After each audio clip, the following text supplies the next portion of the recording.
Bună dragi urmăritori! Bun venit pe canalul nostru! Halil Ibrahim a trebuit să accepte un partener la fel de slab ca Nanuka. Această femeie bolnavă a furat rolul Silei doar pentru a avea o poveste de dragoste cu Halil. Se pare că și-a uitat statutul de femeie căsătorită. Ea este nedemnă și istoria își va aminti mereu cum a obținut acest rol dacă nu erau banii tatălui ei și, bineînțeles, Nazmiye și mafia ei, Halil și Oznurkula, au făcut totul pentru a o înlătura pe Sila Torcoglu lângă banii pe care tatăl ei a plătit ca fiica sa dansatorul TikTok să devină o vedetă celebră. Din păcate s-a întâmplat invers și sezonul 3 este un fiasco. De ce ar trebui să ne oprim? El este un cercetător al tuturor acestor lucruri. Știi de ce? În primul rând, mândria lui nu-l lasă și, în plus, nu i s-a oferit niciodată un loc de muncă de la niciun producător, este atât de lacom încât a mers atât de departe încât să vândă cinstea acel așa zis tradiționalism, așa zis religios. Credințe, Doamne Atotputernic, nu te îmbolnăvi. De îndată ce Sila Torcoglu părăsește drama de gunoi emenat și adevărata fața lui Halil, Nanuka iese la suprafață, acest bătrân vicios dezvăluie tot ce ascunde înăuntru. Din fericire, Sila Torcoglu din vul obține pe el și jocurile lui machiavelice. Cred că au înțeles bine în joc, nu știi niciodată de ce fostul tău l-a părăsit până când te joci cu sentimentele altora pentru banii aceia în fața nimicului. Într-un videoclip lansat în timpul ultimului lor așa numit concert, a fost surprins atingând un fan al cărui videoclip l-a în mână și s-a grăbit să-și ascundă producția, dar într-o zi, a doua zi, Dumnezeu va dezvălui răposatul Soier. Dorințele Sila nu este altceva decât fericire și acel mare Dumnezeu va fi întotdeauna gata pentru el. Din păcate, presa achiziționată nu respectă cererea noastră. Acum, dacă te uiți la fotografia din mijloc Oznurkula cu Halil Ibrahim, acest domn nu se respectă pe sine, și chiar publicul la fel de mult ca vizionarea primului și al doilea. Maneta a adus faimă și popularitate lui Halil Ibrahim. Acum, fotografii cu Halil Ibrahim cu Nanuka circulă pe rețelele de socializare. Halil Ibrahim este foarte rușinos cu viața sa dezordonată, rușinoasă, imorală și imorală. Halil pe prea puțini mai interesează, mai ales de când s-a încurcat cu o femeie căsătorită cu care se comporta indecent pe platouri, invazul tuturor. Nu o mai postat pe Sila cu el, pentru că ai stricat reputația. Ea nu s-a încurcat cu cineva de asa joasă spetă.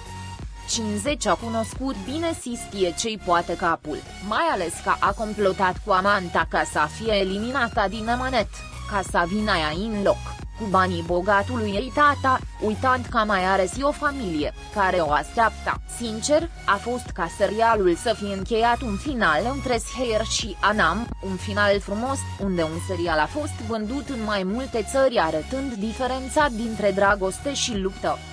În cele din urmă îi descoperă că sunt îndrăgostiți de iubire infinită și trăiesc cu adevărat povestea pe care a scris-o, dar rezultatul nu a fost ceea ce s-a întâmplat. A ucis-o pe actrița principală, acum pune cel de-al treilea sezon fără poveste ca dragostea nepotului său care i-a unit pe cei doi. Uneori oamenii nu știu să separe grâul de pleava. Realitatea și actoria nu sunt la fel, mai ales dacă ai producători care te cer și cer să faci lucruri pe care nu vrei să le faci, dar trebuie să le faci pentru că sunt în contractul tău. În Turcie, producătorii sunt ca niște zei de neatins. Ei spun, trebuie să o faci, pentru că eu am spus.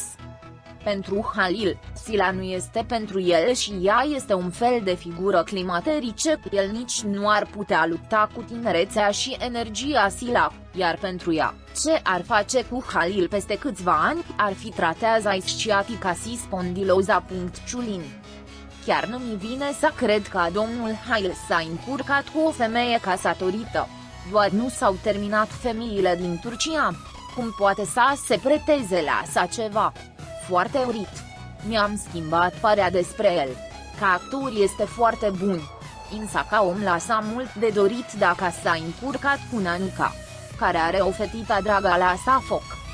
Credeți că Halil este în stare să se compromită în așa hal?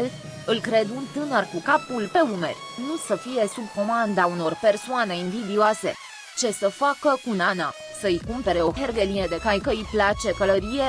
Este o diferență mare ca de la cer la pământ între Nana și Sila, iar Halil să le spună adio doamnelor cu care lucrează se compromite cu așa femei.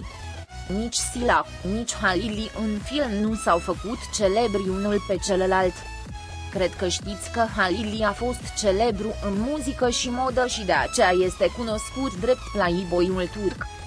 Halil este și bogat, nu a ajuns în film, dar actoria lui Halil și Sila a fost admirat și amândoi au transmis publicului o dragoste.